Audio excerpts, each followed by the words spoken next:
Dear students, I hope you are all well and studying in your home. Today, we start a new chapter, Human Body, in which we discuss about digestive, respiratory, and circulatory systems. This chapter is not in NCRT book, so you have to keep this PDF when I provide you PDF. So please save it to read about it. Okay. So in this chapter, we will learn about human digestive system, human respiratory system, and human circulatory system.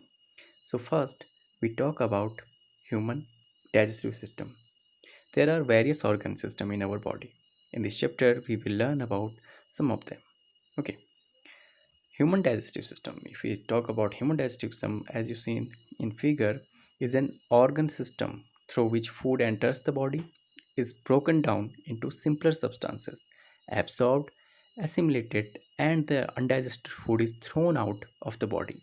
The process of digestion takes place in the digestive tract, that is the alimentary canal. The salivary glands, pancreas, and liver are the digestive glands that secrete digestive juices into the alimentary canal and help in the breakdown of food. So if you see the structure of human digestive system, okay, you have to make figure also in your notebook of it. This is mouth, okay, and these are the salivary gland, and this structure is called pharynx. This is esophagus. This is stomach, pancreas, liver, small intestine, large intestine, rectum, and last one anus. Okay, so this is the structure of human digestive system. So first we read about the alimentary canal in detail. The alimentary canal is long hollow tube that starts at the mouth and ends at the anus. The alimentary canal is made up of numerous organs that function collectively. These organs include the mouth, pharynx, esophagus, stomach, small intestine, large intestine, rectum, and anus.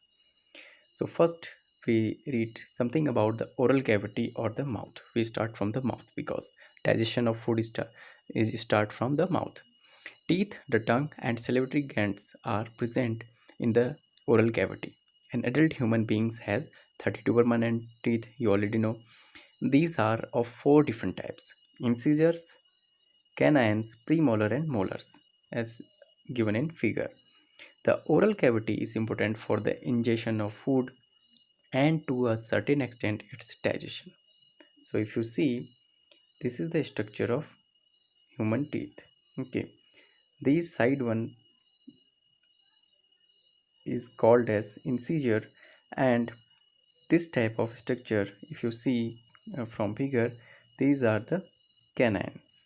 Okay, and incisor are something sharp if you see their structure, and these are the premolar which are in front, just after that incisor and canine, and these are molars, last one.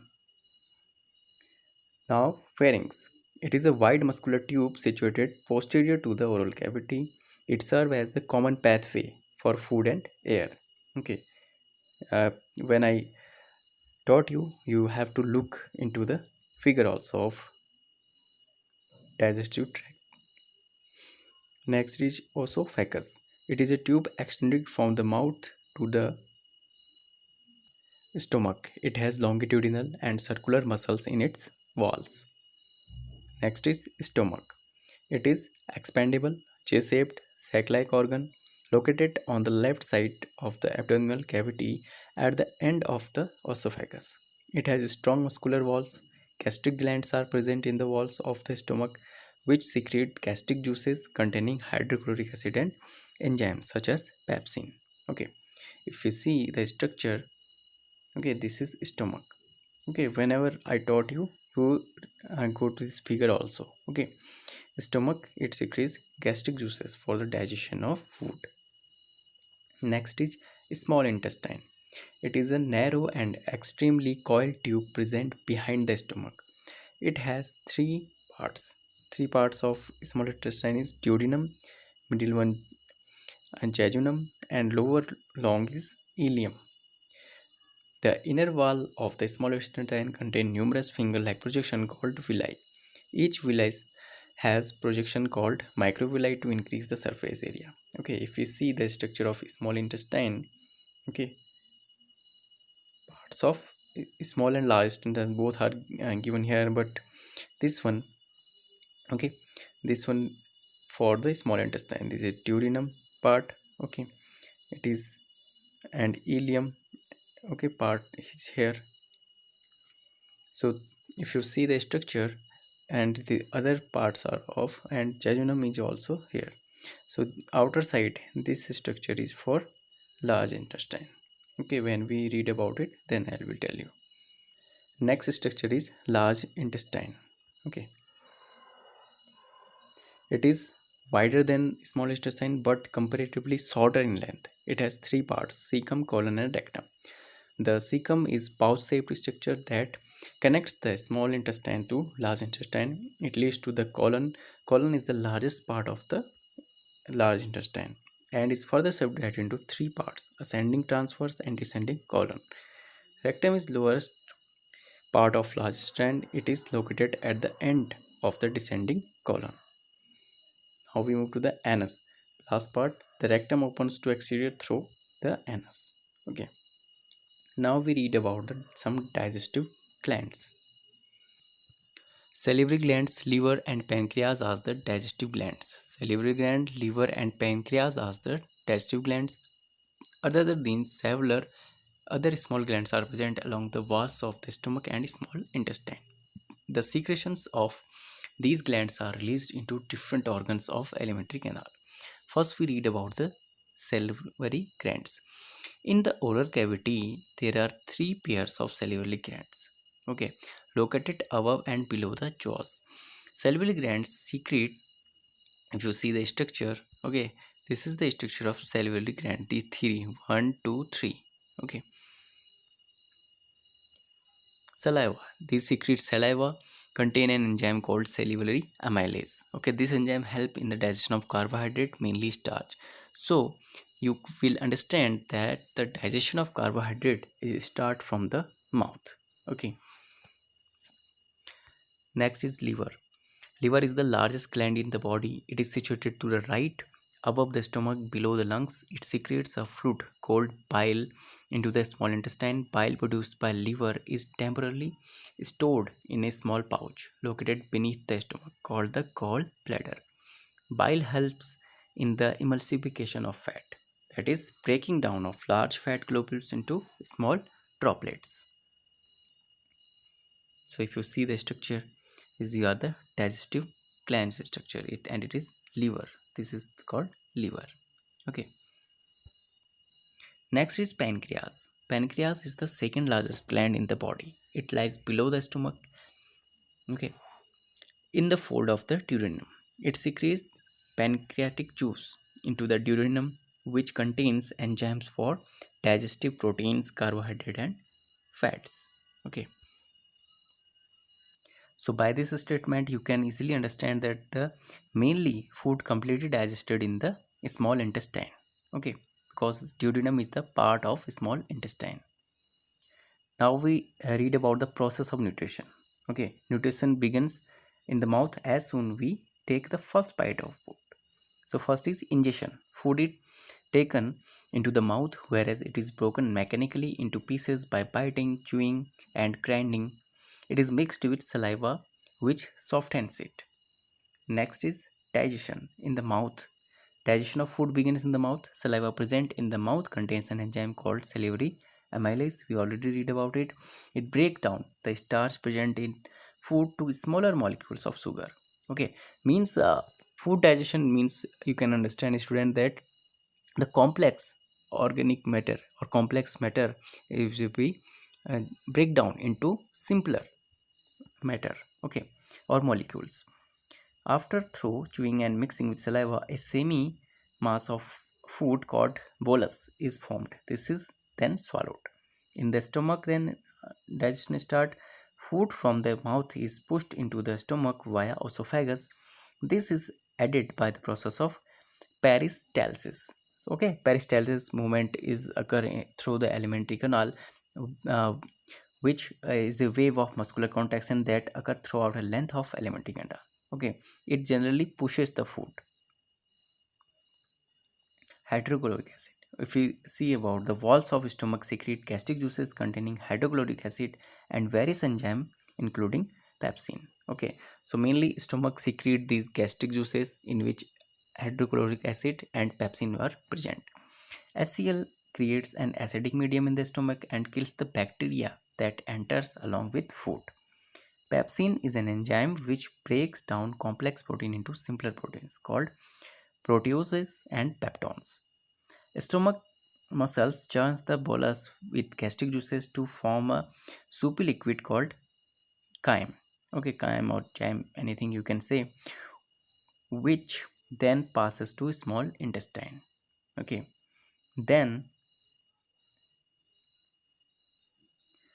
in the small intestine, partially digested soupy chyme reaches the first part of the small intestine, the duodenum. Duodenum receives bile juices from the gallbladder, okay, which is structure you see just beneath the liver and gallbladder, and pancreas used from pancreas. Bile emulsifies fat. So bile help in the emulsification of fats, or you can say digestion of fats, breaking them into smaller droplets. Bile also provides an alkaline medium in the duodenum for the pancreatic enzyme to act. The pancreas secretes digestive enzyme that chemically break down food molecules into simpler down complex food molecules. Okay, these enzymes include amylase for carbohydrate digestion, also present here, trypsin and lipase. Lipase is mainly for fat digestion. Okay, so these things you have to keep in your mind or remember that which enzyme is responsible for digestion for which food. Okay, so here chemical process also given. If you eat carbohydrate, okay, amylase enzyme will be work on it and it converted into maltose and other simple sugars. Same same as if you eat proteins, okay, if you eat any pulses, trypsin enzyme will work on it and it's converted into peptide. And like that, fats uh, work by lipase enzyme and it converted into their simpler form fatty acid and glycerol. From the duodenum, the chyme pass into the jejunum and then into ileum. Cells lining the ileum secrete an intestinal juice that contains a number of enzymes like erepsin, maltase, sucrase, and lactase. Food is acted upon by these enzymes and is completely digested. So, complete digestion of food takes place in small intestine. So, final product of digestion is carbohydrates are converted into glucose. Okay, this is important term. Proteins are converted into amino acid and fats are converted into fatty acid and glycerol. So, absorption of food.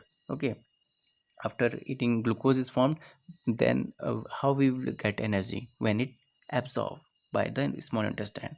Okay, start in small intestine, it absorbs nutrients present in the digested food through humorous finger like projection called villi. So you can see that villi are the absorption side of small intestine.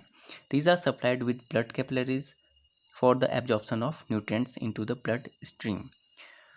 Villi have a large surface area, okay, of about 9 square meters. In addition, it has microvilli which further help in rapid absorption of nutrients by the simple process of diffusion. In the large intestine, mainly large intestine has undigested food passed into the large intestine where most of water is absorbed into blood. So water is absorbed in large intestine, leaving behind a mass of undigested food called feces. Okay.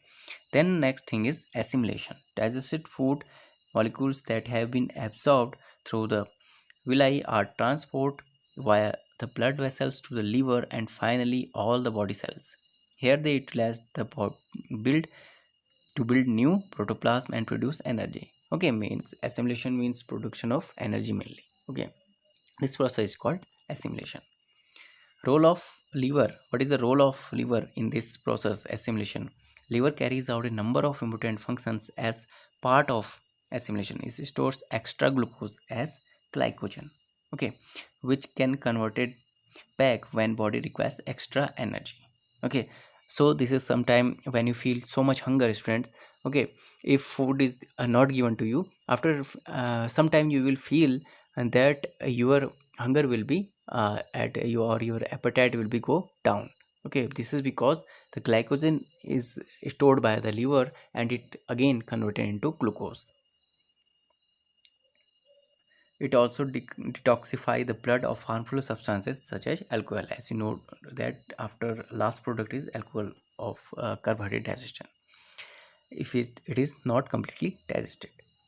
Then is digestion. The semi-solid undigested food from the large intestine is stored temporarily in the rectum in the form of the feces. This is mainly consists of fiber, dead cells, bacteria, and bile pigments.